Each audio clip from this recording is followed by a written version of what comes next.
அஸ்ஸலாமு அலைக்கும். முஹம்மது நபி ஸல்லல்லாஹு அலைஹி வஸல்லம் அவர்களின் வாழ்க்கை வரலாறு பற்றி நிறைய பாகங்கள் முழு வீடியோவாக போட்டிருக்கிறேன்.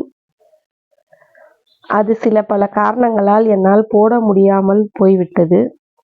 இன்ஷா அல்லாஹ் இனிமேல் ஷார்ட் வீடியோவாக போடலாம் என்று முடிவு செய்து இப்பொழுது அதை போட முயற்சி செய்திருக்கிறேன். இன்ஷா அல்லாஹ் முந்தைய பாகங்கள் எல்லாம் உங்களுக்கு தெரிந்து கொள்ள வேண்டுமென்றால் என்னுடைய சேனலில் முழு வீடியோ போட்டிருப்பதில் முஹம்மது நபி ஸல்லல்லாஹு அலைஹி வஸல்லம் அவர்களின் வரலாறு என்று நீங்கள் போய் பார்த்தால் அங்கே முந்தைய பாகங்கள் எல்லாம் இருக்கும். நான் ஏற்கனவே விட்டதிலிருந்து திரும்ப ஆரம்பிக்கிறேன்.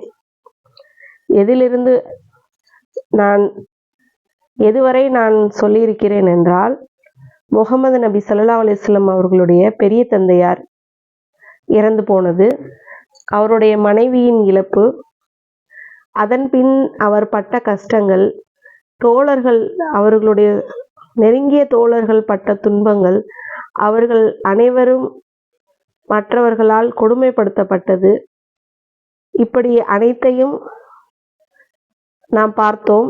அதில் அனைத்து விவரங்களும் சொல்லியிருக்கிறேன். இப்பொழுது அதுக்கடுத்ததிலிருந்து நாம் பார்க்க போகிறோம். முஹம்மது நபி ஸல்லல்லாஹு அலைஹி வஸல்லம் அவர்களுடைய வாழ்க்கை வரலாறு என்றாலே அதிகமாக நாம் குர்ஆன் வசனங்களை பார்க்கலாம்.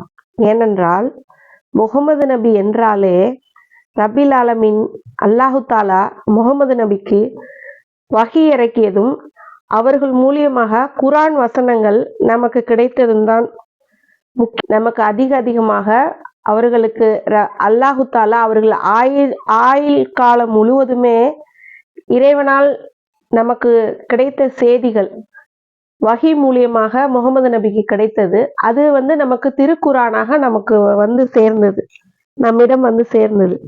அதை பற்றி தான் திருக்குர்ஆன் வசனங்கள் பற்றியே அதிகமாக நமக்கு வஹி மூலியமாக வருவதால் அந்த குர்ஆன் வசனங்களிலிருந்தே நாம் அதிகமாக இதை விவரங்களை தெரிந்து கொள்ளலாம்.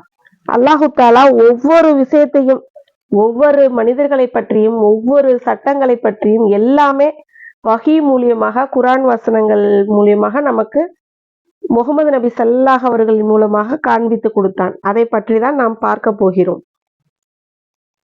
இன்ஷா அல்லாஹ் அடுத்தடுத்த பாகங்களில் முழுமையான விவரங்களை பார்க்கலாம்.